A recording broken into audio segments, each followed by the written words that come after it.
तो भाई आज आमर प्लम्बिंग कामटा केते बड़ा गला देखूँ एपटे गोटे बाथरूम वायरिंग सरी जाइए। तो एमती वायरिंग चलती आमर पूरा आरसीसी देवाला झिरी मारे बहुत कष्ट हो मेसीन रे झिरी मारे पड़ी। एपटे ये गोटे किचन किचनटा भी वायरिंग सरी जाइए। सब गुड़ाक आरसीसी श्रेणी हाथुड़े आमर झिरी हो पार सब चिपिंग मेसीन ही मारे पड़े। एपटे मास्टर बेडरूम मास्टर बाथरूमटा एपटे होनी कामटा बाकी रही। तो सेपटे भी देखुन चल देखा एपटे गोटे कॉमन बाथरूम अच्छी टोटाल ये आरसीसी एपटे भी ये कॉमन झिरी बंद है। चलतु सेपट को जीवा।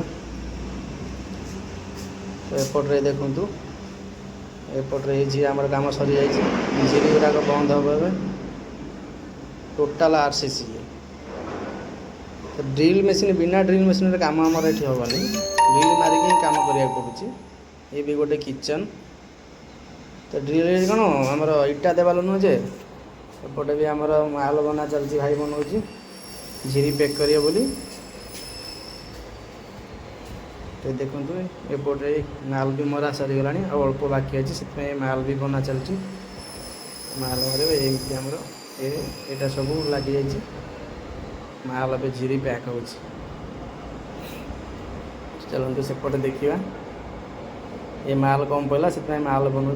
तो यहीटा हूँ गोटे पाउडर 40 केजी यार वेट ये पाउडर की मिक्स करके मरा जाए बाली सीमेंट काम होनी यहाँ रेडी मिक्स पाउडर बनाई जाटा ही गोल मारे पड़े। देखते एपटे मरा सरी जाइए बाकी अच्छी जो मरा चलती। एपटे देखु ये बाहर सीनटा केमी ये आमर माल शिफ्टिंग करा जाउछि। क्रेन भी लगी स्लाइड भी चलती देखो केते सारा क्रेन लगी। चलते एपटे जा एपटे आमर सेफ्टी पाई बहुत सुरक्षित माने बिल्डिंग आउटसाइड रे भी काम कले छिड़ा पड़ार चांस ना सब सेफ्टी एमती लगी। तो आज वीडियो ये रही बाय बाय।